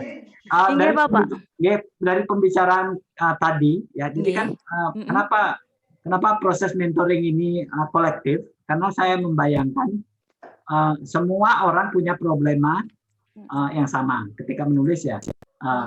dan ketika membayangkan teori itu apa. Jadi teori itu apa sih? Gitu ya. Teori itu adalah upaya kita untuk membantu menjelaskan realitas, dan realitas itu apa sih? Bisa mengubah dan memperbaiki teori. Iya, Pak. Widya, apa yang dari pembicaraan kemarin tentang topik anak kan fokusnya ke ini ya, hutan bambu di Penglipuran. Nggih, di Penglipuran. Jadi awik-awik nike saya sama Pak Mul sebagai tim itu berencana apa ya Pak ya, untuk jadi awik-awik itu supaya bisa digunakan di desa-desa lain untuk pelestarian hutan bambu. Nah dari sini ini saya berpikir bagaimana ya Pak ya, sedangkan desa-desa lain itu kan punya awik-awik tersendiri nih. Nah jadi gimana caranya untuk menguatkan tujuan kami ini? Jadi yang Bapak Ibu teliti adalah memahami apa awig-awig yang dipakai untuk mengelola hutan bambu, itu ya. Pertanyaan pintarnya apa? Nanti setelah itu kan mau implikasinya nggak Bu? Kalau mau dibawa ke Tabanan, mau dibawa ke Batu Riti, mau dibawa kemana, bisa nggak ini? Iya, seperti itu Pak. Bagaimana ya Pak ya? Ada satu buku itu tentang namanya buku ya sama dalam pembangunan ya, pola pembangunan ya. Pembangunan satu tempat ketika dibawa ke tempat lain kan tidak kosong ya. Tadi kita bicara tentang itu ya. Dia ada. Nah, prasyarat memindahkan dia ke tempat lain, awig-awig itu apa? Nah, itu yang kita akan bicarakan sekarang ya. Coba kembali lagi ke pertanyaan penelitian. Apa pertanyaan penelitian yang hendak dijawab oleh riset di pelestarian hutan masyarakat, hutan bambu ya, masyarakat Penglipuran. Jadi ini Pak, di rumusan masalah kami itu kan kami merumuskan masalah bagaimana strategi pemanfaatan ekowisata Desa Penglipuran sebagai pusat pelestarian hutan bambu di Bali. Jadi argumennya adalah nanti dengan ekowisata ya, maka pelestariannya akan diperkuat, gitu, harnessnya lebih kuat ya. Nah, apa argumennya kenapa kok ekowisata membuat pelestarian? Jadi ekowisata itu kan menurut saya Pak ya, kalau ekowisata itu kan dia lebih apa ya, lebih melestarikan, terus lebih melestarikan, lebih memperhitungkan suatu lingkungan. Jadi kalau kita memperhatikan suatu lingkungan, pasti kita akan berusaha sebaik mungkin terhadap lingkungan tersebut sehingga lingkungan tersebut jadi lestari. Coba kita uraikan satu-satu, Bung ya. Udah bagus tuh maksudnya ya. Ekowisata itu kan satu membawa aktivitas ekonomi. Membawa aktivitas ekonomi. Dua, membawa aktivitas manusia ya. Manusia. Manusia maksudnya manusia yang ini, istilahnya turis ya. Terus ketiga, mengajak pemerintah aktivitas mengengage pemerintah pemerintah. Terus kemudian aktivitas ekowisata juga membawa pembentukan komunitas ya. Ya, komunitas ya yang mendukung itu kan gitu kan. Nah, jadi aktivitas ekonomi yang mendukung pelestarian. Kalau ada aktivitas ekonomi melihat pelestarian bambu di sana kan ada uang tuh masuk, bisa dilanjutkan. Kemudian aktivitas manusia, ketika ada turis banyak segala macam, paling tidak orang sana kan nggak berani nebang gitu segala macam ya. Terus ketiga ada aktivitas ekowisata dengan bilang bahwa ini ada aktivitas ekowisata, maka pemerintah daerah itu kan nggak akan nebang hutannya itu untuk kepentingan yang lain kan, malahan akan didukung kan. Ini promosi yang bagus untuk tanah kan. Terus kemudian komunitas, karena ada ekowisata maka masyarakat di sana mungkin ada nggak pelestarian bambu di sana setelah ada ide ekowisata bambu. Sepertinya itu langsung dikelola oleh desa sendiri ya Bapak ya.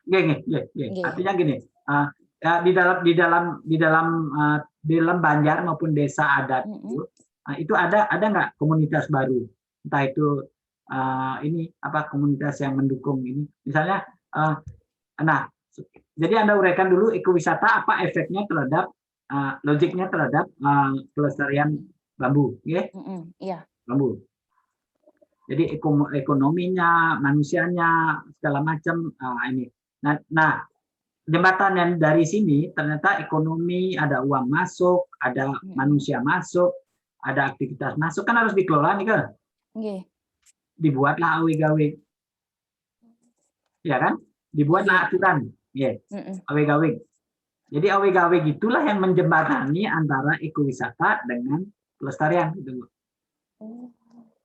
Iya. Teori itu bisa menjelaskan keseluruhan argumen atau intervening variable. Dia yang menjembatani. Teori itu bisa gini. Jadi teori itu bisa kayak contoh gini ya Bu ya. Iya. Contoh. Saya divaksin COVID, divaksin Sinovac supaya kebal. Dimasukkan ini apa? Dimasukkan virus yang dilemahkan, maka badan saya akan melawan supaya saya kebal. Teorinya kan teori bahwa badan itu bereaksi terhadap virus yang masuk kan? Ya. Jadi vaksin Sinovac dengan kekebalan tubuh, teorinya apa? Sinovac dengan kekebalan tubuh, jadi tubuh itu akan memberikan reaksi terhadap vaksin tersebut. Nah, teorinya itu kan yang menghubungkan antara vaksin dengan kekebalan tubuh kan? Iya. Dia yang menjelaskan kenapa kekebalan tubuh itu bisa ada setelah vaksin masuk kan gitu. Iya. Karena tubuh akan melawan benda asing yang masuk ke dalam tubuhnya dengan memperkuat dirinya kan gitu kan? Iya benar. Teori ini. Jadi teori itu bisa ada 3. Satu, dia menjelaskan keseluruhan hubungan antara vaksin ini apa segala macam dari luar, dia menjelaskan eksternal explanation gitu ya. Namanya makro teori yang menjelaskan keseluruhan. Tapi teori itu juga bisa namanya indigenous. Teori itu yang menghubungkan independent variable dengan dependent variable. Dia menghubungkan, dia ngasih logika, Bu. Nah, ketika logika Ibu adalah ada ekowisata masuk, ada pelestarian bambu, apa yang menghubungkan itu? Ibu bilang tadi aweg-aweg kan? Aweg-aweg, iya. Nah, itu aweg-aweg itu adalah jadi argumennya gini, Bu. Ketika ekowisata masuk dalam bentuk aktivitas ekonomi, ya, untuk ekologi dan wisata, aktivitas manusia berhubungan dengan ekologi dan wisata, aktivitas pemerintah yang berhubungan dengan wisata, ada pembentukan komunitas berhubungan dengan wisata kan itu ada vaksin dari luar nih, ya. Terus masyarakat di dalam negara, dalam desa ini di desa itu kan membuat aweg-aweg dia, untuk ngatur yang dari luar nih melawan dia, kayak vaksin, ngatur. Nah, sekarang aweg-aweg ini yang dijelaskan, Bu. Bagaimana aweg-aweg itu mengatur ekonomi, bagaimana aweg-aweg itu mengatur manusia, bagaimana aweg-aweg itu pemerintah, mana aja yang diatur, mana yang tidak. Jadi data Ibu masuk ke sana, ya. Oh iya. Berarti, ya, jadi misalnya Ibu mengatakan, Pak, ternyata aweg-aweg itu yang tadinya hanya ngatur tentang bambu, enggak, Pak. Itu mengatur tentang aktivitas ekonomi mana yang boleh berhubungan dengan ini. Berapa boleh bambu itu tebang? Oh, hanya 10% di daerah sini misalnya. Kan ada aweg-aweg tentang itu ya. Siapa yang boleh nebang? Boleh nggak saya beli sana bambu dan ditebang itu semua? Karena saya bayar nama. Nggak bisa. Yang memutuskan itu pengelolaan otoritas ekonomi dari hutan bambu itu dipegang oleh desa adat misalnya. Itu aweg-aweg namanya, ya. Jadi aweg-aweg yang ngatur ekonomi, aweg-aweg yang mengatur manusia, aweg-aweg yang mengatur peran pemerintah, aweg-aweg komunitas. Coba dicari itu. Misalnya Ibu temukan, Pak, ternyata aweg-aweg pelestarian hutan bambu yang berhubungan dengan ekowisata itu fokusnya kepada 2 hal, Pak. Satu, teknik melestarikan hutan bambu, dan 2, teknik supaya tidak dirusak oleh luar. Nah, karena ada ekonomi. Nah, itu yang dijelaskan, Bu. Ya. Iya, Pak. Ya, jadi Ibu pertama menjelaskan 3 hal. Satu, ekowisata itu datang. Bawa apa dia? bawa hal yang merusak, bawa hal yang membangun dan macam-macam. Ya. Terus masyarakat bereaksi dengan awik-awik. Yang diatur oleh awik-awik di sana itu belum tentu sama, karena mungkin ada awik-awik umum. Jadi desa Penglipuran udah punya awik-awik yang ngatur ekonomi, udah punya awik-awik ngatur hubungan pemerintah. Nah, sekarang dibuat awik-awik komunitas masyarakat bambu. Misalnya gini, awik-awiknya Bu, komunitas itu. Siapa yang akan merawat bambu itu? Siapa yang nyiram kalau musim kemarau? Siapa yang memastikan pakai ini? Memastikan mata air di ujungnya itu tidak terhambat sehingga hutan bambunya mati. Itu kan ada nggak ske itu yang maksud. Ada nggak orang dan kelompok orang yang ditunjuk untuk merawat hutan bambu itu? Oh, okay. Nah, terus kemudian awik-awik yang berhubungan dengan manusia itu tadi Bu, ada giliran nggak? Ada nggak giliran memelihara bambu itu? Dan segala macam. Kalau awik-awik yang berhubungan dengan ekonomi, gimana membuat produk dari hutan bambu itu ya bisa dipakai untuk kerajinan, kan Pak Mulyawan bilang itu, Pak ini hutan bambu itu untuk kerajinan segala macam. Awik-awik nyentuh hal itu enggak? Ya, bahwa misalnya harus dikembangkan. Jadi awik-awiknya mengatakan penggunaan bambu di sini hanya boleh untuk kepentingan membuat misalnya karya-karya seni untuk meningkatkan penghargaan orang terhadap desa ini. Simbolik ya. Tidak boleh dijual, hanya simbol aja. Jadi saya belum melihat hubungan itu, Bu. Gimana awik-awik itu berhubungan dengan pelestarian bambu, bagaimana awik-awik itu berhubungan dengan ekowisata, dan bagaimana dia menjembatani. Saran saya adalah coba lakukan itu, Bu. Aktivitas ekonomi, aktivitas manusia, aktivitas pemerintah, dan aktivitas komunitas. Cek 4 hal itu. Itu enggak? Apa efek dari pengaturan itu terhadap pelestarian hutan bambu?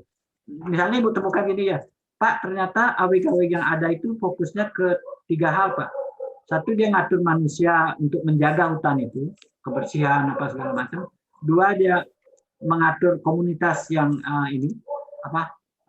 jadi TP mana yang harus kerja bakti, atur itu segala macam. 3, dia ngatur misalnya ekologi, ya, aliran air, pemupukan segala macam. Ekonomi nggak diatur, Pak. Atau sebaliknya Anda bilang awik-awik ini banyak mengatur ekonomi segala macam. Ya. Oke, itu nangkap sekarang maksudnya. Mungkin Bu Puspa, Pak Nyoman maupun Pak Mardika, teori itu bisa dipakai untuk memotret logika utuh yang menjelaskan realitasnya apa. Ada hal tertentu yang tidak dimengerti, itu yang dijelaskan. Dia bisa menghubungkan antara independen variabel dengan dependen variabel. Seringkali Anda menganggap teori itu hanya independen variabel, kan? Tapi seringkali mekanisme nggak diketahui. Gitu. Mekanisme itu artinya itu yang menghubungkan independen variabel dengan dependen. Yang menghubungkan itu. Mekanisme itu. Ya, proses sosial, mekanisme, logik, institusi, apapun namanya itu yang menghubungkan itu seringkali itu hilang. Karena dianggap tidak penting. Tadi Pak Marika misalnya konflik itu mekanisme yang menghubungkan. Komunitas mekanisme yang menghubungkan. Kalau Bu Widya tadi mengatakan yang menghubungkan adalah awik-awik. Awik-awik. Tampaknya awik-awik nggak banyak dibahas itu. Jadi ekowisata menghasilkan pelestarian. Kenapa? Ya karena ekowisata itu bagus, Pak. Menghasilkan uang dalam, terus apa urusannya dengan pelestarian, kan gitu. Kalau uang yang ada itu dibelanjakan di luar, kan uang itu tidak ada gunanya untuk pelestarian bambu ya. Misalnya ada awik-awik mengatakan prosentase dari pemasukan berdasarkan jadi ada wisatawan datang, belanja apa segala macam, 10% itu harus untuk pelestarian bambu misalnya. Nah, pertanyaan Ibu lebih jauh, gimana caranya membawa awik-awik ini sebagai model di tempat lain? Ya, tempat lain. Bawalah analisa juga apa ekowisata di tempat lain itu. Jadi 3 hal itu harus dianalisa. Pelestarian bambunya modelnya kayak apa? 2, ekowisatanya kayak apa? 3, peran awik-awiknya kayak apa? 3 hal itu harus dicek. Sama fungsi awik-awik yang menghubungkan ekowisata dengan tempat lain. Nah, misalnya Ibu dibawa ke Tabanan ya. Pak, di Tabanan ternyata pelestarian bambunya tidak ada hubungannya dengan ini pemerintah sendiri, Pak. Nah, pemerintah nggak terlibat gitu. Kalau penglipuran saya yakin pemerintah banyak terlibat. Karena kan itu daerah wisata yang jadi ya sudah kelihatan. Pemilawan awalnya mengatakan nggak terlibat, terus saya tanya sejak kapan itu berkembang? Oh, sejak Bupati Ladip. Ya Bu, kalau Bupati ya pasti pemerintah daerah terlibat kan. Iya, langsung pemerintah daerah yang terlibat. Ya, jadi tolong dicek kalau mau dibawa ke tempat lain ya. Apakah model ini bisa dipakai atau tidak? Itu riset lain sebenarnya kalau Anda mau lakukan. Bisa jadi salah satu temuan di sini karena awik-awik ternyata sangat berperanan untuk mengatur pelestarian bambu berbasis ekowisata, gitu ya. Ini pelestarian bambu berbasis ekowisata kan teorinya ini sebenarnya. Iya, berbasis ekowisata. Dari awik-awik. Iya. Awik-awik yang menjelaskan itu. Dibawa ke tempat lain, dicek apakah tempat lain itu pelestarian bambunya modelnya sama enggak. 2, ekowisatanya mirip enggak. 3, apakah awik-awik ada enggak yang menghubungkan 5 elemen tadi ya dipakai. 4 atau 5? 4 elemen tadi, Pak. 4 elemen tadi. Ya. Coba 4 elemen itu bisa ditambah atau dikurangi ya. Anda itu deh kasus. Oke, Pak. Nanti saya explore lagi untuk penambahannya atau ada beberapa lagi yang mau ditambahkan. Coba itu dulu. Ini udah jam 7, nanti udah lapar semua nih kayaknya. Apa ada pertanyaan karena kita akan tutup dalam beberapa menit ke depan ya? Apakah teman-teman Bapak Ibu sekalian itu nangkep pembicaraan kita kali ini supaya ini nanti lebih lanjutnya sebenarnya ke teori apa yang dipakai, siapa yang punya pemikiran itu, apa perdebatan di balik itu. Kalau menurut saya memang itu harus dieksplor lebih lanjut. Tapi ini dulu deh, satu-satu dulu. Siap, Prof. Siap, Pak. Siap, luar biasa nih. Bisa dimengerti. Luar biasa. Membuka pikiran. Niko, sangat mencerahkan Niko, Pak Dokter. Mungkin berguna. Di teknis menghubungkan Niko, ada beberapa variabel yang bisa menghubungkan. Ini nampaknya hal yang baru kita. Baru kepikiran, oh ya, kita ini tidak memikirkan ini gitu. Karena biasanya sibuk ini Bapak Ibu sekalian, jangan habiskan energi Anda untuk meyakinkan orang bahwa topik Anda menarik. Benar. Biasanya seluruh 3 bulan, 6 bulan proses penelitian Anda pakai untuk nyari tahu ekowisata itu penting loh untuk pelestarian di sini itu udah ketika proposal dibuat itu. Sebelum itu udah mikir itu. Sekarang cari data untuk mengatakan yang saya bayangkan itu ada nggak? Terus apa yang realitas yang ada? Karena lupa itu masih sibuk lihat ekowisata itu penting. Kalau ternyata ekowisatanya tidak penting, nanti mati desanya. Kalau ternyata ekowisata tidak penting, harus dijelaskan kenapa tidak penting, kenapa ditolak. Itu teori baru. Benar gitu. Oke dulu, makasih banyak atas. Terima kasih Bapak. Terima kasih Pak Dokter atas pencerahannya. Bye-bye ya. Terus semua banget. Gereng. Terus semua. Pak Dokter.